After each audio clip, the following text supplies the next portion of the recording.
Salut à tous, c'est Marion.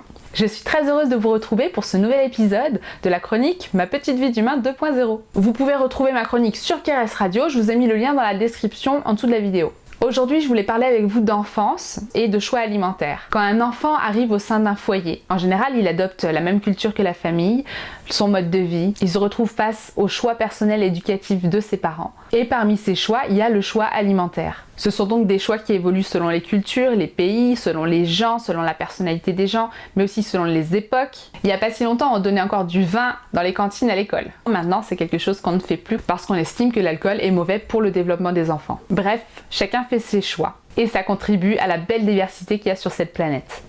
Mon mari et moi avons choisi de ne pas consommer d'animaux ni de sous-produits animaux. Donc, une fois qu'on a eu des enfants, c'était logique pour nous de leur faire adopter notre mode de vie, qu'ils mangent les mêmes plats qu'on se faisait pour nous-mêmes. Si vous ne connaissez pas ce mode de vie vegan, il faut savoir que l'Association américaine de diététique, qui regroupe plus de 70 000 professionnels de santé, qui a fait des centaines d'études sur le végétarisme et le végétalisme, indique qu'une alimentation végétalienne est appropriée à tous les stades de la vie, y compris grossesse, allaitement, petite enfance, donc les bébés, enfance, adolescence et athlètes. Ils indiquent que cette alimentation végétale contribue à une croissance normale de l'individu. Voilà, donc mes enfants ont 6 et 8 ans aujourd'hui.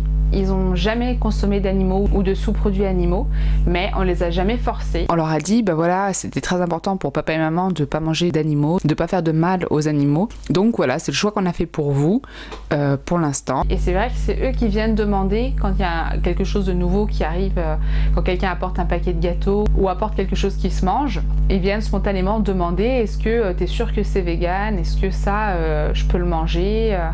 Ce que j'ai pu constater, c'est que pour un enfant, ne pas manger d'animaux, c'est quelque chose qui est hyper logique, qui va de soi. Et c'est vrai que depuis qu'ils sont tout petits, dans les histoires, dans les dessins animés, dans les films pour enfants, il y a toujours des animaux.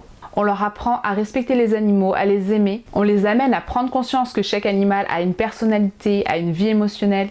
Si on permet à nos enfants d'être en cohésion avec ce que leur dit leur cœur, on leur permet de ne pas se couper d'une partie de leurs émotions et de laisser la compassion grandir en eux.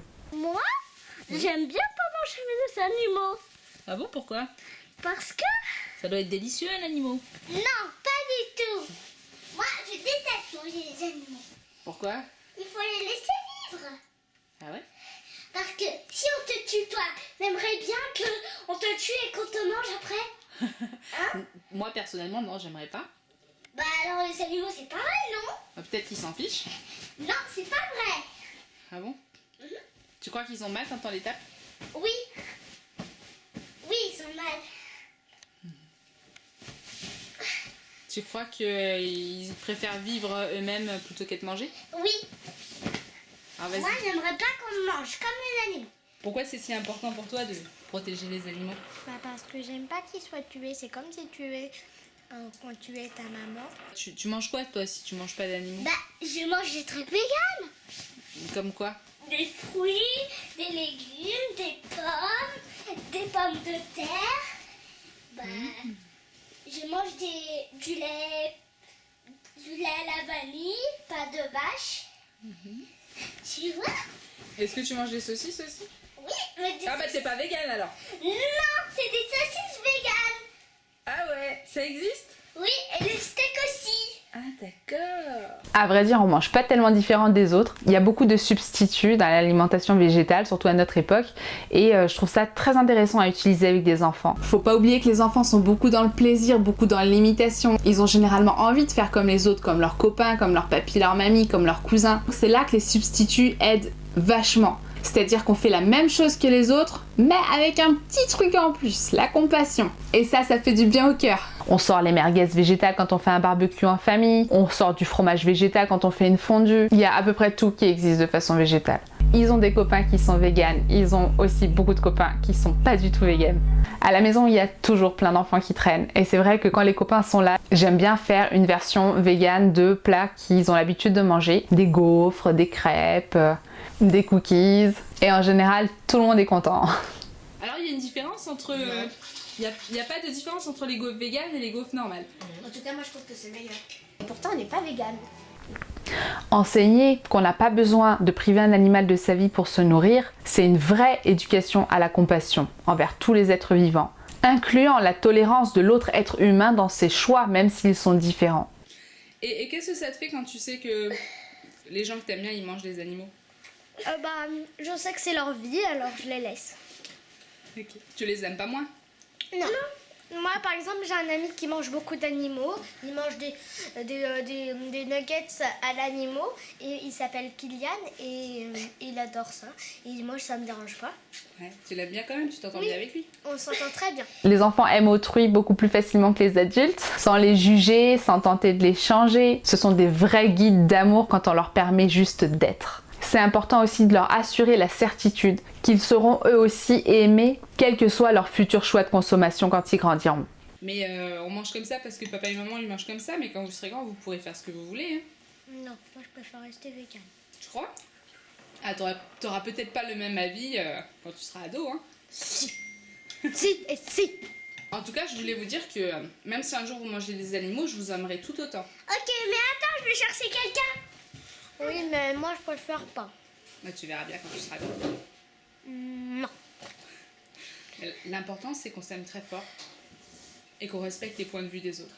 Au niveau pratique, chaque famille va faire comme il peut, comme il veut. Certains enfants vont manger végétarien à la cantine, d'autres vont plutôt amener un repas pour l'enfant ou lui permettre de rentrer chez lui le midi pour manger ce qu'il a choisi de manger. Ce qui est important, je pense que c'est qu'il y ait vraiment une harmonie dans la famille, une compréhension dans ce qu'on fait. On met du sens dans ce qu'on fait, donc c'est important d'en parler avec les enfants et de leur expliquer pourquoi on fait ça, voilà, pourquoi est-ce qu'on le fait différemment du voisin, et pourquoi est-ce que le voisin fait encore différemment de l'autre voisin qui habite encore à côté. Ici, nous, on fait l'école à la maison, donc c'est vrai que ça limite le problème.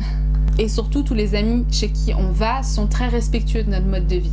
Parce que c'est quelque chose dont on parle vraiment beaucoup, ouvertement, avec beaucoup de joie. On met beaucoup de joie dans ce qu'on fait, donc c'est vrai que ça aide complètement à expliquer et à faire comprendre notre mode de vie. Être un enfant vegan, c'est vraiment juste être comme tout le monde. On leur donne de la vitamine D en hiver parce que la population occidentale entière souffre de déficit en hiver. On les supplémente en vitamine B12 régulièrement. C'est une vitamine qui est d'origine bactérienne qu'on trouve dans les sols qui sont vraiment riches et fertiles. Et c'est une vitamine qui tend à disparaître de nos alimentations modernes. Même les animaux d'élevage sont bien souvent supplémentés en B12. Ils font du sport, ils n'ont pas de carence, ils ont les mêmes problèmes que les autres enfants, c'est-à-dire des rhumes ou des angines en hiver. C'est pas bien compliqué. C'est simplement un choix qu'on a fait à un moment donné. Voilà, je vous remercie de m'avoir suivi dans cet épisode. Vous pouvez nous suivre sur les réseaux sociaux, vous pouvez liker, commenter, partager cette vidéo, ça me fera super plaisir parce que ça m'aide beaucoup à faire connaître mon travail. Et bien sûr, vous pouvez vous abonner à ma chaîne pour recevoir les notifications quand les vidéos sortent. Bisous, à la semaine prochaine. Au revoir. Tu aimerais qu'on te tutoie avec un couteau? Et qu'on te fasse des saucissons avec? Ah, du saucisson de fesses de maman.